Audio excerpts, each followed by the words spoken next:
नमस्ते दोस्तों। तो पिछले वीडियोस में हमने जाना कि फर्स्ट चैप्टर में क्या था, स्टैटिस्टिक्स क्या है, इकोनॉमिक्स क्या है। और स्टैटिस्टिक्स को जब हम इकोनॉमिक्स में यूज़ करते हैं तो वो 5 स्टेप्स में होती है: कलेक्शन, ऑर्गेनाइजेशन, प्रेजेंटेशन, इंटरप्रिटेशन और एनालाइजेशन। तो पहले 2 चैप्टर में हमने देखा कि कलेक्शन के क्या मेथड्स हैं और क्या 2 टाइप के सोर्सेज हैं।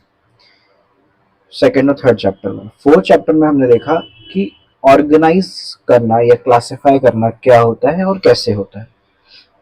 अब हम आते हैं अपने 5वें चैप्टर पे। पांचवा और शायद छठा या सातवां, 2 से 3 चैप्टर आपके इसमें रहेंगे जो प्रेजेंटेशन पे रहेंगे।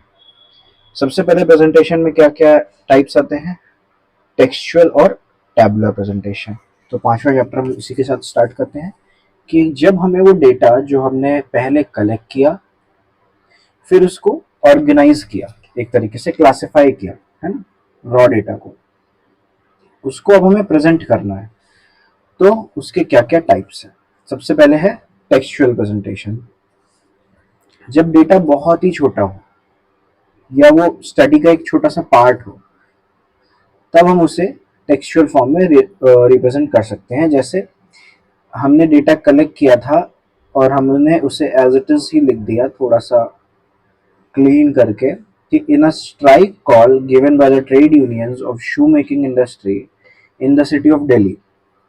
50% of the workers reported for the duty and only 2 out of the 20 industries in the city were totally closed. मतलब कि स्ट्राइक तो हुआ था ट्रेड यूनियन का दिल्ली में, शू मेकिंग इंडस्ट्रीज की जो यूनियन थी उनके द्वारा, लेकिन फिर भी 50% वर्कर्स ने रिपोर्ट किया था ड्यूटी पे, और 20 इंडस्ट्रीज में से, यहाँ पे इंडस्ट्रीज उन्होंने गलत लिख दिया। जब आप ऑलरेडी शू मेकिंग इंडस्ट्री कह रहे हो तो 20 फैक्ट्रीज बोल सकते हो आप उसके अंदर आने वाली। तो 20 फैक्ट्रीज में से केवल 2 ही ऐसी थी सिटी में जो पूरी तरह से क्लोज थी। तो ये स्ट्राइक कोई बहुत ज्यादा सक्सेसफुल स्ट्राइक नहीं रही, ये हम इससे इंटरप्रेट कर सकते हैं। ठीक है, मैंने आपको बताया कि प्रेजेंटेशन के बाद क्या है, इंटरप्रिटेशन। तो प्रेजेंट जब आप इसको इस फॉर्म में करते हो, टेक्स्ट फॉर्म में, तो ये कुछ ऐसा रहता है। ये आप कुछ स्मॉल अमाउंट ऑफ डेटा को ही कर सकते हो, इससे ज़्यादा को आप टेक्सचुअल में करोगे तो उसका कोई भी यूज़ नहीं रह जाएगा। इसीलिए यहाँ पे अगला पॉइंट आया है हमारा, सूटेबिलिटी। सूटेबिलिटी क्या है भाई? टेक्सचुअल प्रेजेंटेशन तभी सूटेबल है जब क्वांटम ऑफ डेटा बहुत लार्ज ना हो, जैसा कि मैंने अभी बोला। A small volume of data presented as a part of the subject matter of study becomes a useful supportive evidence to the text. केवल स्टडी का जो सब्जेक्ट मैटर है उसका एक छोटा सा पार्ट अगर है तो उसको हम मतलब टेक्सचुअल फॉर्म में दे सकते हैं, सपोर्टिव एविडेंस के रूप में यूज कर सकते हैं। जैसे कि rather than saying that price of gold is skyrocketing, a statement like price of gold has risen by 50% during the financial year 1890 is much more meaningful and precise। ये मैंने आपसे कहा था कि बिल्कुल रॉ जैसा कलेक्ट किया वैसा नहीं, उसको थोड़ा क्लीन अप करके, क्लीन अप का यही मतलब है कि हम उसको थोड़ा सा एक स्टैटिस्टिक का जो लैंग्वेज है उसमें करें और थोड़ा और प्रिसाइज रखें, थोड़ा और उससे जानकारी मिल सके ऐसा रखें। जैसे उन्होंने फाइनेंशियल ईयर भी ऐड कर दिया। ठीक। ड्रॉबैक्स क्या है? आप जो भी पढ़ेगा इस डेटा को, जिस जो भी यूजर है हमारे स्टैटिस्टिक्स का, है ना, उसको पूरा डेटा पढ़ना पड़ेगा। अगर बड़ा डेटा है तो बड़ा पढ़ना पड़ेगा, और उसके बाद वो कहीं जाके अपने दिमाग में एक पिक्चर बना पाएगा कि हाँ भाई सिचुएशन है क्या। जबकि जो बाकी तरीके हमारे आगे आएंगे उनमें क्या होता है, उनमें सामने वाले को किसी भी कंक्लूजन में पहुंचने में बहुत ज़्यादा आसानी होती है, और एक हद तक हमने कंक्लूजन दे ही दिया होता है वहां पे, टोटल्स दिखा के, परसेंटेज दिखा के, एक्सेट्रा। कंपैरिजन करने में भी बहुत आसानी होती है टैबुलर में, या आगे जो भी और पॉइंट्स आएंगे दूसरे चैप्टर्स में, उन सभी टाइप्स में प्रेजेंटेशन के काफ़ी आसानी होती है। टैबुलर में देखिए क्या होता है। Tabular presentation, a statistical table is a systematic organisation of data in columns and rows. तो जब आप ये जो दिख रहा है ना, ये क्या है, कॉलम्स हैं, ये क्या है, रोज हैं। तो ये जो आप कॉलम्स बनाते हो कई सारे, फिर रोज बनाते हो, तो यही क्या कहलाती है, यही कहलाती है टैबुलर रिप्रेजेंटेशन या statistical table. Tabulation involves the orderly and systematic presentation of numerical data in a form designed to elucidate the problem under consideration. सही बात है भाई, हम पहले ही क्लासेस में तो अरेंज कर चुके हैं ना क्लासिफिकेशन या ऑर्गेनाइजेशन, जो हमारा सेकंड स्टेप है। रॉ डेटा कलेक्ट करने के बाद हम उसे अलग अलग ग्रुप्स और इसमें डिवाइड कर चुके हैं पहले ही। लेकिन टैबुलेशन क्या होता है, ये होता है ऑर्डर में, एक पर्टिकुलर ऑर्डर होगा। जो हमारा जो प्रॉब्लम अंडर कंसिडरेशन है, जो हमारा क्वेश्चन है या जो हमारा पर्पस है जिसे हम कहते हैं स्टैटिस्टिक्स करने का, उस पॉइंट ऑफ टाइम पे, गिवन पॉइंट ऑफ टाइम पे उस पर्पस को पूरा कर सके, इस ऑर्डर में होता है, उस सिस्टमैटिक वे में होता है, तभी ये टैबुलेशन कहलाता है। ठीक है। टेबल के क्या क्या पार्ट्स होते हैं? टेबल नंबर, हो सकता हो कि हमारी स्टैटिस्टिक्स बहुत ही लार्ज स्केल पे बहुत सारी चीज़ें कवर कर रही हो, तो हमें बहुत सारी टेबल्स चाहिए पड़ेंगी डेटा को कवर करने के लिए, तो टेबल नंबर होता है। टाइटल होता है टेबल का एक। ठीक है। काफ़ी सिंपल, क्लियर और शॉर्ट टाइटल होना चाहिए, कभी भी लंबा टाइटल नहीं होना चाहिए। क्या रिवील करें? एक तो जिस प्रॉब्लम को लेके हम चल रहे हैं उसको रिवील करें, जैसे for example population, education, employment, poverty, तो इस इन वर्ड्स को इंक्लूड करता हूँ जिससे भी रिलेटेड हम कर रहे हैं काम। The time period of study, ठीक है, population for the year ending this for years 2005 to 2010, इस तरीके से टाइम कवर कर रहा हूँ। The place of study, population of India, population of Uttar Pradesh etcetera. ठीक है। Fourth, the nature of classification of data, जो क्लासिफाई किया है हमने डेटा, वो उसका नेचर क्या है, किस बेसिस पे किया है। तो population divided in educated uneducated, literate illiterate, gender based population, ऐसा जब हम लिख देते हैं तो हमारा ये पता चल जाता है कि हमारा जो क्लासिफिकेशन का तरीका क्या था वो भी आ जाता है। हेड नोट, अब इसके बताते हैं हमारे हेडिंग्स। हेड नोट क्या होता है? हेडिंग होती है, ये कॉलम्स, रोज, इन सब की हेडिंग होती है। सॉरी, जो कॉलम्स हैं उनकी हेडिंग्स को हम हेड नोट कहते हैं, जो रोज हैं उनकी हेडिंग्स को क्या बोलते हैं? हम स्टब्स बोलते हैं। ठीक है। कैप्शन, ये जो है क्या कहते हैं कि कई बार सब हेडिंग कहलाता है। जैसे कि मान लीजिए आपने कॉलम बनाया ऐसे, फिर इसके अंदर भी दो चीज़ें आ गई, तो इनके जो नाम होंगे ए बी सी डी, यहाँ कॉलम की हेडिंग है ऑलरेडी, हेड नोट्स हैं, तो इनको हम क्या कहेंगे? कॉलम की सब हेडिंग्स को कैप्शन। ठीक है। फिर आता है बॉडी और फील्ड, इसमें सारे आइटम्स होते हैं जो भी दिए हैं, इनको बॉडी बोलते हैं। यूनिट ऑफ मेजरमेंट, कई बार हम हेडिंग्स के साथ ब्रैकेट में लिख देते हैं, जैसे कहीं अमाउंट लिखा होगा, कहीं आपने देखा होगा कि वो टेबल एक बनी होती है जब आप बैंक जाते हो एक विड्रॉल फॉर्म या डिपॉजिट फॉर्म में, उस टेबल में जो है कहते हैं कॉइन्स और ये सब पर्टिकुलर्स लिखने होते हैं, आपको लास्ट में अमाउंट लिखना होता है टोटल वाला, उस अमाउंट में कई बार रुपए कॉलम में लिखा होता है, या सेकंड कॉलम बना होता है उसमें पैसा कॉलम में लिखा होता है पी। तो ये क्या है? ये है यूनिट ऑफ मेजरमेंट की, इसके नीचे अगर हम 100 लिख रहे हैं तो 100 क्या है, उसकी यूनिट बताता है ये। ठीक है। इसके बाद आते हैं फुट नोट, कई बार टेबल बनाने के बाद हमें नीचे नोट्स देने होते हैं। ये कोई कोई कैलकुलेशन हमने जब सीधे लिख दिया होता है, उस जगह हमें स्पेस नहीं होता है हमारे पास, और वो एब्रेटरी लगेगा अगर हम लिखें कि यहाँ पे भाई 90 था, यहाँ पे 10 लिखा हुआ था, तो ये 100 कैसे आ गया, इन दोनों को जोड़ के आ गया, तो यहाँ हम ब्रैकेट में 90 प्लस 10 तो लिखेंगे नहीं, तो हम नीचे लिख देते हैं 90 प्लस 10। ये मैं एक बेसिक एग्जांपल आपको दे रहा हूँ, ऐसी चीज़ें नहीं होती, थोड़ी कॉम्प्लिकेटेड जो होती वो फुट नोट्स में आती। ये सिर्फ कैलकुलेशन ही नहीं, ये वर्ड्स में भी चीज़ें हो सकती हैं जब हमें कुछ एक्सप्लेन करना होता है। इसके बाद आता है सोर्स, भाई टेबल में हमने डेटा जो लिया है वो हो सकता हो कई बार हमारा सेकेंड हैंड डेटा हो, सेकेंडरी डेटा हम कलेक्ट कर रहे थे चैप्टर 3 में आपने देखा होगा। तो जब हम सेकेंडरी डेटा कलेक्ट करते हैं तो हम क्या लिखते हैं? उसका सोर्स लिखते हैं कि कहाँ से लिया गया। ये देखिए, कुछ भी जरूरत नहीं, सारी क्लैरिटी आपको यहीं मिल गई। टेबल नंबर आ गया, टाइटल आ गया, स्टब हेड आ गया। स्टब हेड मतलब कि स्टब्स जो यहाँ पे है, रोज की हेडिंग्स को हम स्टब्स कह रहे हैं, उनकी हेडिंग यहाँ आ गई। ये सब अपने आप में कॉलम है। ठीक है। फुट नोट आ गया, सोर्स आ गया। हेड नोट के लिए मैं आपसे माफ़ी मांगना चाहूँगा। यहाँ पे हेड नोट का मतलब ये है कि जब टाइटल हमें बहुत शॉर्ट और क्रिस्प करना हो तो उसकी जो बाकी बचा हुआ डेटा है वो यहाँ आ जाता है। जैसे कि आपने कई बार देखा होगा कि बैलेंस शीट, ये profit and loss statement accounts में अगर आप पढ़ रहे होंगे, मैं भी पढ़ाऊंगा, तो यहाँ पे आ जाता है एज ऑन डेटेड। अब वहाँ पे तो ये ऑब्वियस होता है कि बैलेंस शीट या प्रॉफिट लॉस स्टेटमेंट एक फाइनेंशियल ईयर का होगा, तो अगर यहाँ पे 31 मार्च 2010 लिखा हुआ है तो ये ऑब्वियस है कि वो 1 अप्रैल 2009 से लेके 31 मार्च 2010 का है। बट कई जगह में दोनों डेट भी लिखनी पड़ती है जहाँ पे ऑब्वियस ना हो। ठीक है, तो ये हो गया आपका हेड नोट।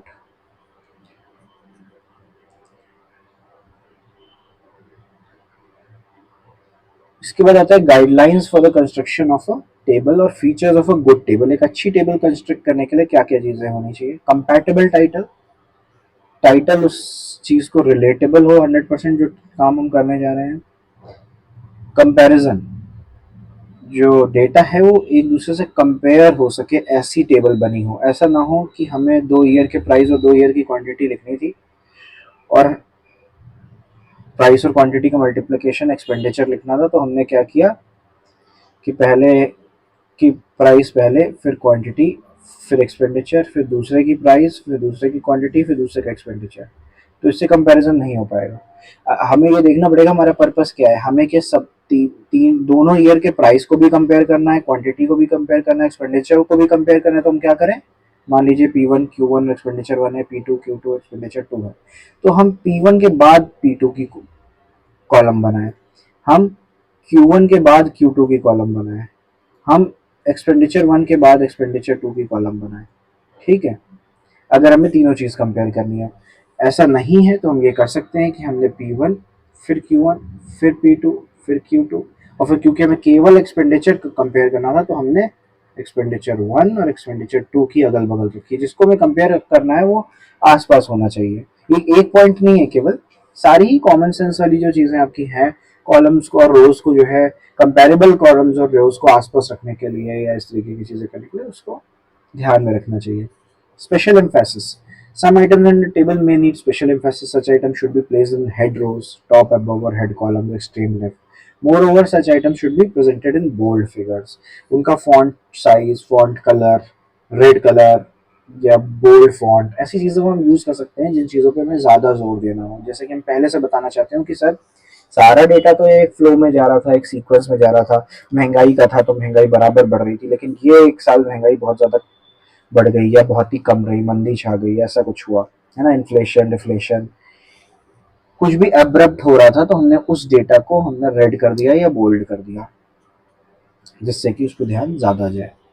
फिर क्या आता है, आइडियल साइज। टेबल बहुत ज़्यादा बड़ी ना हो, इसीलिए हमने टेबल नंबर की बात की कि जब डेटा बहुत ज़्यादा हो जाता है, जैसे मान लीजिए कि हम 5 स्टेट का डेटा बना रहे हैं स्टेट वाइज, तब तो ठीक है, हमारा 5 रो या 5 कॉलम में आ जाएगा जितने भी हमारे फैक्टर्स होंगे अपोजिट चीज़ उसको लेते हुए। लेकिन अगर हम यूपी का डेटा बना रहे हैं डिस्ट्रिक्ट वाइज किसी चीज़ का, और हमें हर डिस्ट्रिक्ट के लिए कॉलम्स या फिर रोज चाहिए हैं, तो आप जानते हो कि 70+ डिस्ट्रिक्ट्स हैं यूपी में। अब आप क्या करोगे, आप उसको ये ऐसे कर सकते हो कि 14 रोज की 5 टेबल बना दो और लास्ट वाले में आप ग्रैंड टोटल भी दे दो एक, है ना, या जिससे भी 10 की 7 या 35 की 2, अगर बहुत ही अच्छी आपकी टेबल बन सकती है एकदम कॉम्पैक्ट साइज। ऐसा ना करो कि 70 रोज आपने एक ही टेबल में डाल दी, है ना, तो इसीलिए आइडियल साइज होता है टेबल का। Stubs, if rows are very long, stubs may be given at the right hand side of the table also। कई बार आपने देखा होगा गवर्नमेंट ऑफिस में, बैंक्स में कभी कोई चीज़ ढूंढवानी होती है, कुछ आपका कोई आपको यूनिक काम पड़ जाता है डेली से छोड़ के, तो आप देखते हो कि उनका रजिस्टर पूरा फुल साइज होता है, बड़ा सा रजिस्टर होता है, और उनका लेफ्ट पेज से राइट पेज तक एक ही रो रहती है, वो एक ही रो कंटिन्यूएशन में। ऐसा क्यों होता है? क्योंकि उनके एक रो में इतने सारे पॉइंट्स होते हैं कि वो लास्ट तक चले जाते हैं, इतने सारे कॉलम्स उनको बनाने पड़ते हैं, इतने सारे टॉपिक्स होते हैं उनके पास। ऐसे केस में क्या किया जाता है कि क्योंकि आप पढ़ते पढ़ते राइट में पहुंच रहे हो, फिर आप ध्यान नहीं दे पा रहे हो कि लेफ्ट में कौन सी रो का डेटा था, तो लेफ्ट तक उसको पूरा बैठ के आंखों से ध्यान से मैच कराने की वजह क्या किया जाता है, जो स्टब्स है मतलब रो की हेडिंग्स है उसे राइट में भी लिख दिया जाता है एक और बार। ठीक है, फिर आता है यूज ऑफ जीरो। कई बार एन जब डेटा नहीं अवेलेबल है या हाइफन साइन का यूज कर दिया जाता है, लेकिन अगर डेटा अवेलेबल हो तो उसकी क्वांटिटी को लिखने के लिए जीरो लिखते हैं। इन दोनों केस में हम जीरो नहीं लिखते हैं क्योंकि जीरो का यूज बहुत स्पेशल है स्टैटिस्टिक्स में। ये कहता है कि भाई ये सिर्फ और सिर्फ ये डिफाइन कर रहा है कि अमाउंट जीरो है, एक डेफिनेट क्वांटिटी है। ठीक है, इसको कभी भी नहीं यूज करना चाहिए डेटा की नॉन अवेलेबिलिटी के लिए। ठीक, चलिए हेडिंग्स, और ब्लैंक भी नहीं छोड़ना चाहिए किसी रो या कॉलम को, ये अगर नहीं अवेलेबल है तो ये भी लिख दें। हेडिंग्स, हेडिंग्स जो है जनरली सिंगुलर फॉर्म में लिखी जाती है, मतलब कि एक वर्ड में, सिंगल वर्ड में। जैसे कि किसी टेबल में हमें गुड्स इंडिकेट करना है तो हमने गुड लिख दिया। एब्रीविएशंस, एब्रीविएशंस अवॉइड करने चाहिए हेडिंग या सब हेडिंग के केस में। जैसे गवर्नमेंट या एमपी, एमपी हमें मध्य प्रदेश की मॉनेटरी पॉलिसी के लिए कहा गया है। साइंस जैसे कि डिट्टो, भी ऊपर जो अमाउंट लिखा वही नीचे भी लिखना है तो हमने डिट्टो लिख दिया, या वो जो हम ये साइन बनाते हैं ना ये वाला, ये बना दिया। ऐसा कुछ नहीं करना है, आपको दोबारा रिपीट करना है उसको। कहीं भी बॉडी में भी यूज नहीं होना चाहिए इसको, तो एब्रिविएशन से बचें। फुट नोट, क्योंकि ऑलरेडी आपने बहुत बड़ा डेटा कंपाइल करके क्लासिफाई करके उसको शॉर्ट कर दिया प्रेजेंट करते टाइम टेबुलेशन में। अब आप और उससे कितना बचना चाहते हो, ना बचो, क्योंकि जो स्टैटिस्टिक्स का यूज है वो पूरा होना चाहिए, पर्पस पूरा होना चाहिए।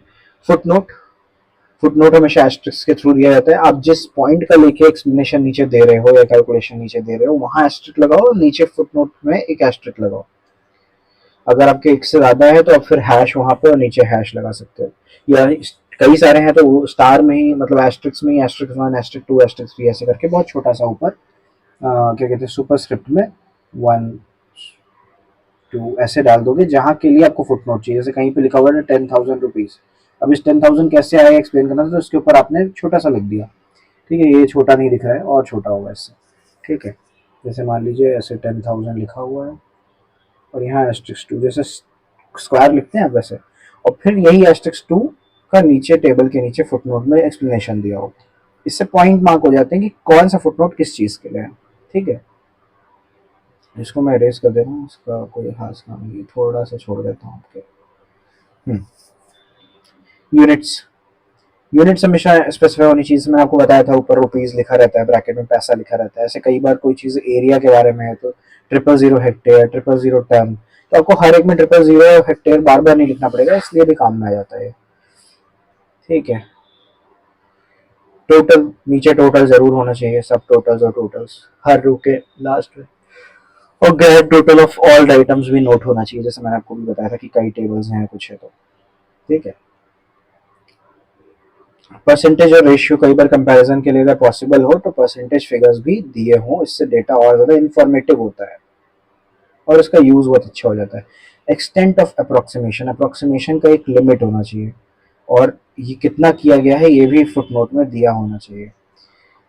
ठीक है, बहुत ज़्यादा अप्रोक्सीमेशन ना हो कि डेसिमल के 3 डिजिट्स थे हमने सारा डेसिमल ही उड़ा दिया, ऐसा नहीं होना चाहिए। एक दो कम कर सकते हो आप कि बहुत ज़्यादा हो रहे हैं, इतना नहीं लिखा जाएगा। ठीक है, सोर्स ऑफ डेटा ज़रूर इस्तेमाल करें नीचे foot generally noted below the foot note, हमने आपको अभी ऊपर दिखाया था स्ट्रक्चर।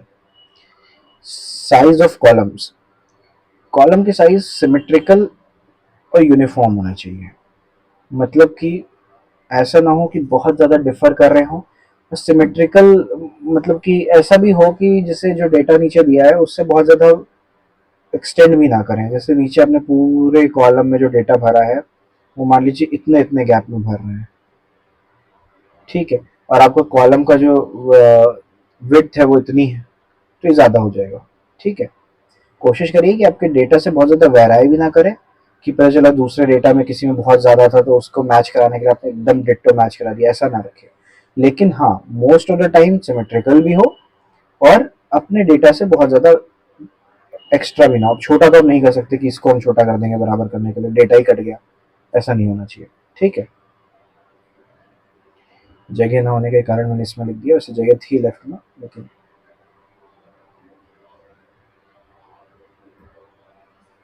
इतने से आपको याद रहेगा। रोलिंग ऑफ कॉलम्स है ना, जो अलग अलग सेक्शंस हैं उस हिसाब से सिमिलरिटी के सबसे रोलिंग हो, उस सबसे डिवीजन हो, जैसा कि मैंने अभी आपको ऊपर प्राइस क्वांटिटी से रिलेटेड बताया था।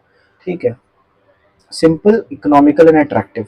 टेबल जो है बहुत सिंपल होनी चाहिए, अट्रैक्टिव होनी चाहिए। इतना अगर आप हाथ से लिख रहे हो तो इतनी अच्छी हैंड राइटिंग हो आपकी, अगर आप पीसी का यूज कर रहे हो है ना, आप कंप्यूटराइज डिजिटल प्रिंट आउट ले रहे हो, तो आपका फॉन्ट बहुत ही बेसिक सा होना चाहिए। जैसे इसका फॉन्ट है ना, बेसिक सा, बिल्कुल पढ़ने में आसान, तो बहुत वैसा फॉन्ट नहीं होना चाहिए जो आपका इसमें आप देख रहे होगे कि अल्जेरियन जैसे है ना, ऐसा नहीं होना चाहिए।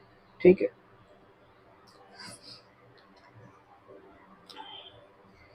Kinds of table. अब टेबल के कितने टाइप्स होते हैं, बहुत सारे टाइप्स होते हैं, और टाइप्स भी बेस्ड है, मतलब कि आप टेबल को, कोई original table special purpose table हो सकती है ना, तो फिर आपने कैसे लोग इन लोगों को दो टाइप क्रिएट कर दिया, तो इसीलिए पर्पस के हिसाब से अलग डिस्ट्रीब्यूट किया गया, ओरिजिनलिटी के हिसाब से अलग डिस्ट्रीब्यूट किया गया, और कंस्ट्रक्शन के हिसाब से अलग डिस्ट्रीब्यूट किया गया है टेबल के टाइप्स को।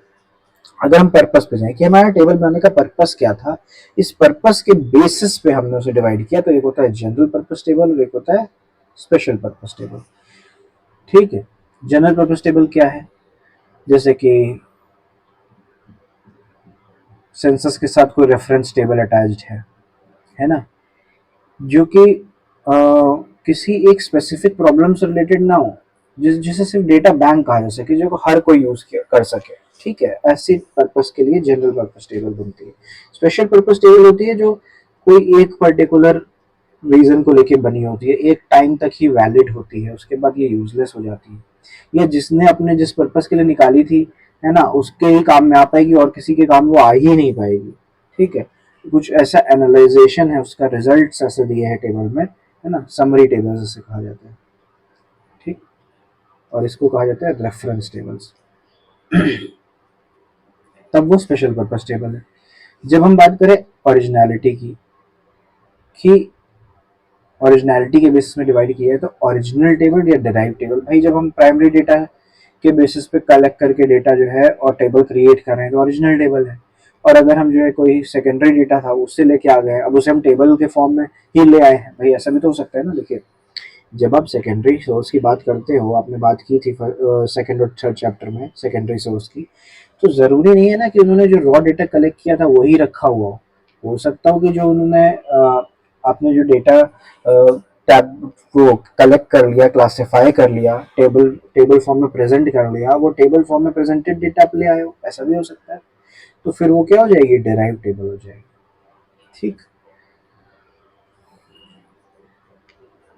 Table according to construction.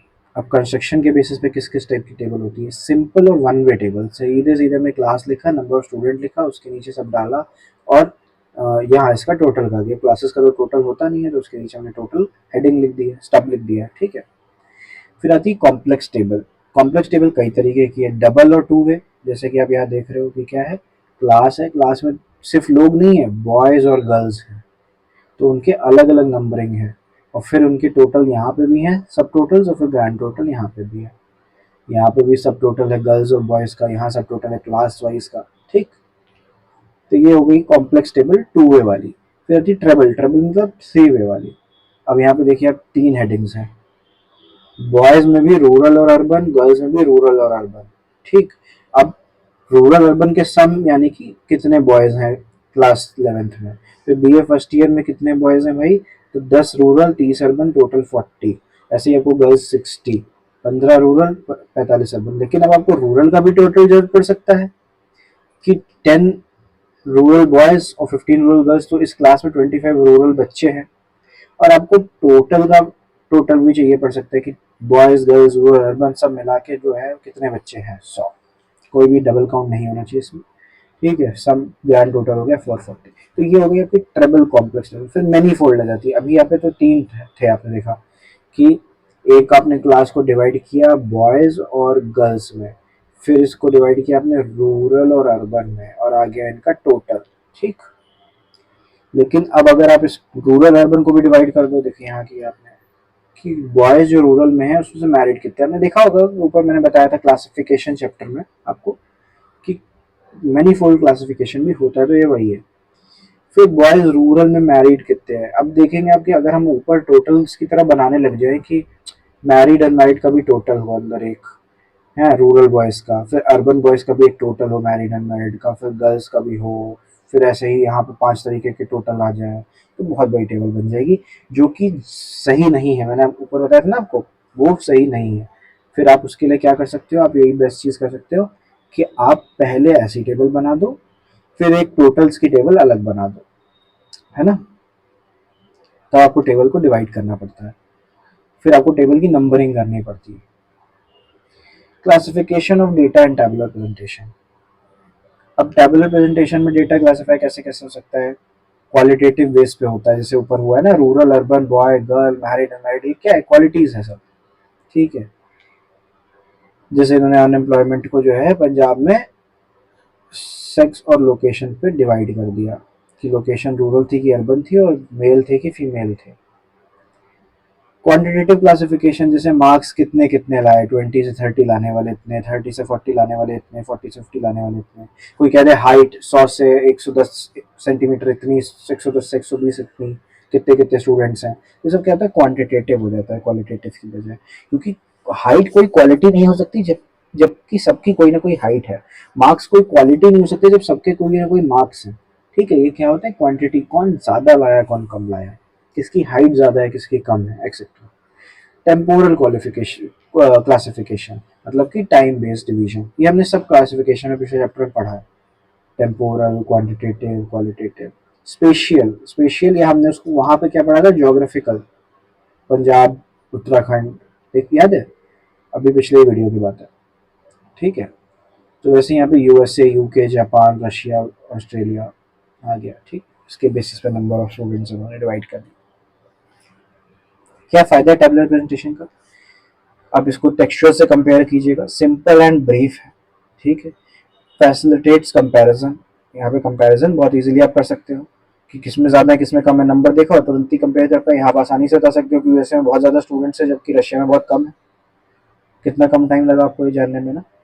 वैसे इजी एनालिसिस, कुछ भी एनालाइज करने आप चल रहे थे तो बहुत आसानी से एनालाइज कर सकते हो। Highlights characteristics of data, data का क्या कैरेक्टरिस्टिक है वो भी हाईलाइट हो जाता है। इकोनॉमिकल, टेबल बनाना कितना इजी है टाइम और स्पेस के मुकाबले हिसाब से, कम जगह में और कम समय में बन जाता है। ये आगे इलस्ट्रेशन, ये सारे इलस्ट्रेशन, और आगे कुछ कुछ चैप्टर्स ऐसे हैं आपके, मैं आपको पहले भी बता चुका हूँ इस बारे में, अभी फिर से क्लियर कर देता हूँ कि कुछ कुछ पूरे चैप्टर्स आपके ऐसे हैं जो न्यूमेरिकल्स हैं। और न्यूमेरिकल्स में मैं तब आऊँगा जब मैं एक तरह से थ्योरी का पोर्शन आपकी क्लास 11th का ख़त्म कर लूँगा वीडियोस बना के, ठीक है, तब। तो ये सारे इलस्ट्रेशंस और आगे के कुछ पूरे पूरे चैप्टर्स ऐसे हैं जिनके वीडियोस काफ़ी बाद में आएंगे, ठीक है। अभी हम आपका मोस्टली कवर करेंगे क्या, बिजनेस स्टडीज, और जो आपका दूसरा स्टैटिस्टिक्स एंड इकोनॉमिक्स है उसका थ्योरी पोर्शन, ठीक है। इसके बाद क्योंकि उसको रिकॉर्ड करने का तरीका बहुत अलग रहेगा, मुझे प्रॉपर वाइट बोर्ड और टेबल्स और बड़े बड़े न्यूमेरिकल क्वेश्चंस और सब चाहिए होंगे, जिससे कि मैं आपको चीज़ें एक्सप्लेन कर पाऊँ, बार बार प्रैक्टिस करा पाऊँ, ठीक है। अगली बार आएंगे हम इस चैप्टर पे, chapter 6, diagrammatic representation of data. अभी हमने प्रेजेंटेशन कौन सा देखा था, अभी हमने प्रेजेंटेशन देखा था टेक्सचुअल और टैबुलर। अब आएगा हमारा बार डायग्राम और पाई डायग्राम, और जैसा कि मैंने आपको कहा था कि कई चैप्टर्स होंगे, 2 से 3, तो पक्का 3 होंगे, क्योंकि अभी हमारा इसमें हिस्टोग्राम्स, ओजाइव्स एक्सेट्रा बचा हुआ है, तो इसीलिए 7 चैप्टर तक जाएगा प्रेजेंटेशन, ठीक है। चलिए इसको आज यहीं ख़त्म करते हैं, अगले वीडियो में हम चैप्टर 6 देखेंगे।